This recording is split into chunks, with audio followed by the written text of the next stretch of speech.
a couple of statistics that still stop me in my tracks. Government research suggesting that 40% of teenagers in relationships are a victim of abuse, of what we call relationship abuse. Even more staggeringly, more than 40%. So I think in, headline terms, we could say almost half of young men hold a positive view of misogynist Andrew Tate. Almost half of young men hold a positive view of a man who essentially teaches your sons that women are there to be exploited, they are measurably inferior, that they are not fully functioning or valid human beings. And your sons hold a positive view of him. Now, don't at me to tell me that your sons don't. I used to be a bit more impatient than I am now with this. But I do get it. You're not paying full attention. Your radio's burbling away in the background. You don't know who I am. And you think you just heard me say that all boys love Andrew Tate and it's all your fault. Of course, that's not true. I don't like the slightly smug confidence of, and I used to be victim of this, I used to suffer from this, thinking that you've got everything right, therefore you don't need to worry about it. You could have 4 children, and indeed we spoke to mothers yesterday in precisely this category. You can have 3 boys in the same family with the same influences and the same parents and more or less the same life experiences and the same schooling and the same education and very, very different outlooks and attitudes. We don't know why. Humanity itself is like alchemy. There is no objective algorithm for behaviour choice or for defining paths that children will go down. Nature versus nurture is an age-old argument for a reason. But I just want to make that absolutely clear. It is so easy, and I understand why we do it. We do it because it's reassuring. But it's so pointless to sort of come up with a single syllable answer or a single word answer to a really complicated question like parents, or indeed Andrew Tate.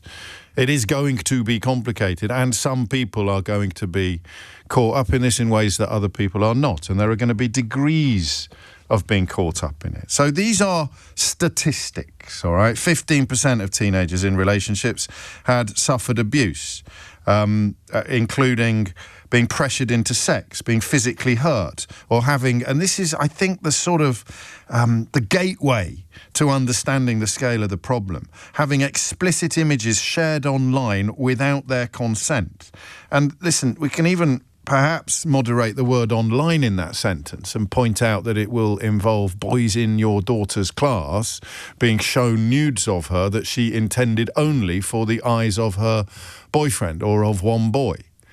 I know, again, it sounds very naive, but I tried it myself. I think it worked. To the best of my knowledge, it worked. Don't send pictures of your naked body to anybody ever. But if mum and dad are doing it, new relationships, dating, you can't go on, what's it called, Tinder? We discovered a couple of years ago without having your inbox absolutely overflowing with pictures of strange men's privates. I mean, I don't know how feasible it is even in the modern world to offer that advice, to offer that caution. But you know that it is an epidemic. You know that it's a massive problem, right? The sharing of nudes is actually an offence because you are by definition underage, and therefore technically you're disseminating images of child sex abuse or child pornography, if you still want to use that slightly inappropriate phrase. More than a quarter of 13 to 17-year-olds surveyed were in relationships. So when you hear that 15% of a quarter, you get an idea of the scale. But the numbers who have reported bad experiences of pictures being shared are chilling, all of which is just there. It's just there. And it's the backdrop against which the government has announced a plan, a scheme, a fairly serious attempt to help teachers and parents and boys overcome this very modern problem, to get through it. And it didn't cross my mind that anybody would have a problem with it. I'm such a sweet summer child some mornings. It did not cross my mind that anybody would have a problem with it. Here's the front line. I mean, the Daily Telegraph. Let me turn to the Daily Telegraph. Ordinarily, the single most bonkers organ in our islands. But on this, even they can see things fairly clearly. All schoolboys will be taught how to respect women and girls to stem the rise in misogyny and reduce sexual violence. To which who on earth responds, down with that sort of thing? All schoolboys will be taught how to respect women and girls to stem the rise in misogyny and reduce sexual violence. Hands up if you think that's a bad idea. Well, that's what I thought. But here is Kemi Badenoch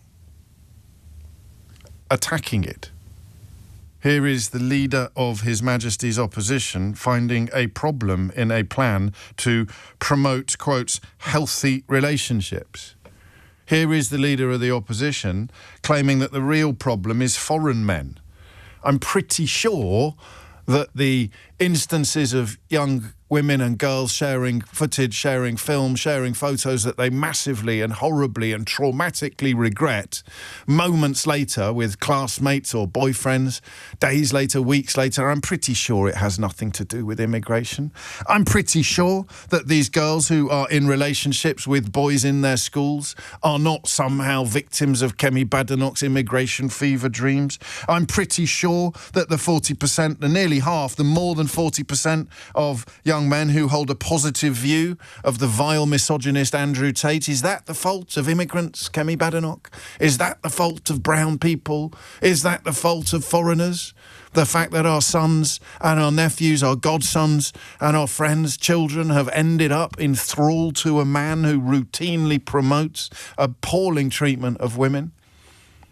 And of course is facing charges for all manner of hideous offences. And perhaps, relevantly, is also the bloke that Nigel Farage turns to for his information and reliable news when he's trying to make sense of a crime not committed by an immigrant. So, what is she doing? And listen, this probably won't sound sincere to you, but I don't actually want this to be a hatchet job. I think, and of course it always sounds... it always sounds fork-tongued. There's something wrong with this person. You hear about a story, a plan to teach, and I'll quote it again from the Telegraph, the Bible, if you like, the house journal of the weirdest and the wrongest people in the country. Even they on this can see the sense. All schoolboys will be taught how to respect women and girls to stem the rise in misogyny and reduce sexual violence. Step forward if you've got a problem with this. Oh, look at he. It's the leader of the opposition. Kemi Badenoch has insisted that young British boys are not to blame for violence against women and girls, and focusing on them is a distraction. Nearly half of young men in this country have a positive view of a vile misogynist. But it's a distraction from immigration, from cultures that don't respect women. Yeah, cultures that don't respect women. So Reform UK MP, was it, who'd served time for battering an ex-girlfriend? Cultures that don't respect women. It was Nigel Farage, I think, who talked about it being locker room talk when Donald Trump boasted about sexually assaulting women when he met them. Which culture are they from? The cultures that don't respect women, the High Court judges who used to tell rape victims that they had what was coming to them because they were wearing short skirts, the tabloid trope about women who were asking for it, the clock that I think was ticking towards Charlotte Church's 16th birthday, at which point she would become, quotes, legal, end quotes. What culture was that, Kemi Badenoch? What culture does Andrew Tate come from? Kuala Lumpur? Ulaanbaatar? Pakistan? Every culture, every community, every population has problems with misogyny. Every single one.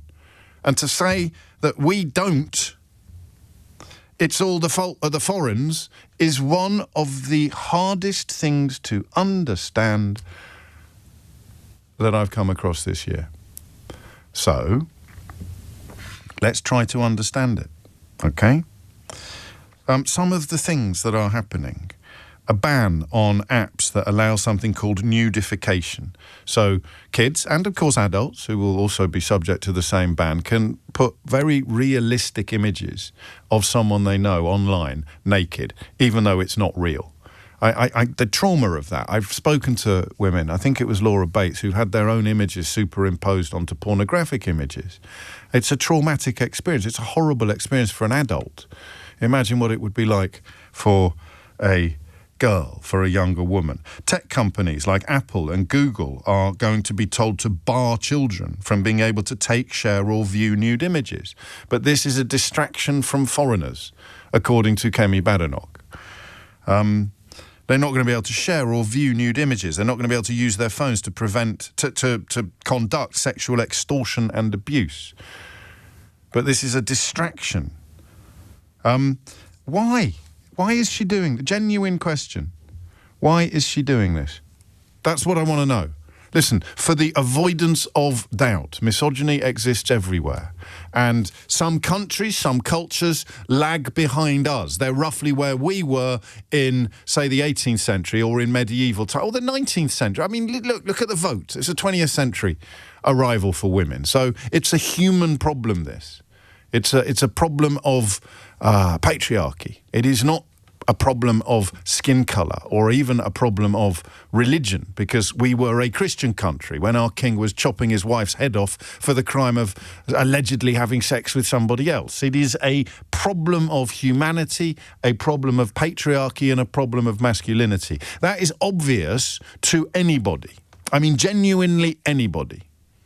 So why is Kemi Badenoch objecting to the idea that we should be helping parents, teachers and young boys avoid the siren lure of misogyny, sexual exploitation and potentially violence? Why is she doing this? I do not understand.